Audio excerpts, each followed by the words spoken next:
আমার কাচের বোতলের উপর পেইন্টিংয়ের ভিডিওটাতে এত ভালোবাসা দিয়েছো যে কি আর বলবো। তাই আজকে আবারও একটা কাচের বোতল নিয়ে চলে এলাম। আর এখন না আমার এই আঁকিবুকিগুলো করতে ভীষণ ভালো লাগে।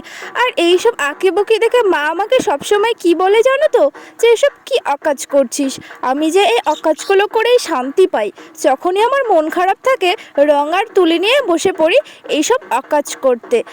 আমি না ভেবে নিয়েছি যে আমার প্রয়োজনীয় অপ্রয়োজনীয় সব জিনিসগুলোর উপর এরকম করে আঁকিবুকি করে রাখবো, তাহলে ব্যবহার করতেও ভালো লাগবে আর দেখতেও ভালো লাগবে। পারলে তোমরাও ট্রাই করে দেখো, ভীষণ ভালো লাগবে। দেখেছো, কথা বলতে বলতে আঁকাটাই শেষ করে ফেলাম। আজকে আর আমি কিছু বলবো না যে আমি কি কি করেছি। তো লাস্ট হোয়াইট আর ইয়েলো কালারের ডট ডট দিয়ে কাজটাকে কমপ্লিট করেছিলাম। তো এই হচ্ছে ফাইনাল লুক। কেমন হয়েছে অবশ্যই জানিও, ভালো লাগলে অবশ্যই সাবস্ক্রাইব।